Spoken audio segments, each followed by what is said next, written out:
উত্তর থেকে দক্ষিণ বিভিন্ন পুজো মণ্ডপের ছবি আপনাদের সামনে তুলে ধরছি। উত্তর কলকাতার মণ্ডপ দেখলেন, মধ্য কলকাতা দেখলেন, এবার আসি দক্ষিণ কলকাতায়। যেরকম আমাদের সৌমেন বলছিলেন যে সুচিস্মিতা ভট্টাচার্য রয়েছেন একেবারে বোসপুকুর শীতলা মন্দির থেকে। শীতলা মন্দিরের এখনের ভিড়ের ছবিটা ঠিক কি সুচিস্মিতা?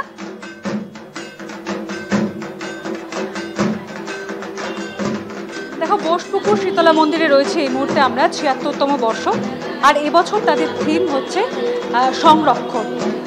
আমি গোটা বিষয়টা জানবো, কারণ সংরক্ষণটা যে কতটা জরুরি আমাদের জন্য তা কিন্তু এই থিম কিন্তু ইতিমধ্যে আমাদের বুঝিয়ে দিচ্ছে। দেখো, গোটা বিশ্ব, গোটা জগৎ আমাদের নানা জিনিস দেয়, কিন্তু কতটা আমরা সংরক্ষণ করতে পারি সেটা কিন্তু আমাদের উপর নির্ভর করে।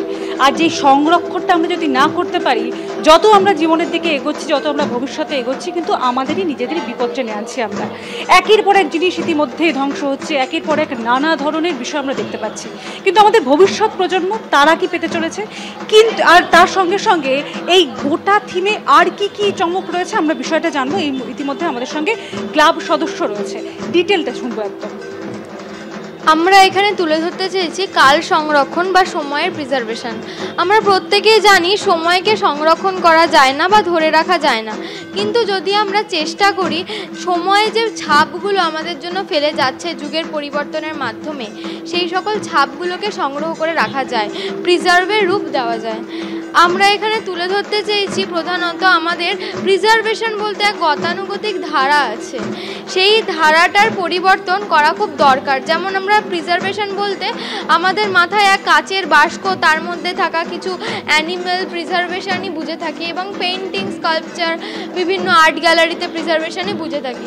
কিন্তু এছাড়াও এক হিউজ প্রিজার্ভেশনের রূপ দেওয়া যেতে পারে, সেটা হলো প্রকৃতি। প্রকৃতির প্রিজার্ভেশন সবার আগে গুরুত্ব। একেবারে অবশ্যই প্রকৃতির প্রিজার্ভেশন, প্রকৃতির সংরক্ষণ একেবারে সবার আগে প্রয়োজন। দেবস্মিতা, সুচিস্মিতা, তুমি আমাদের সঙ্গে থাকো।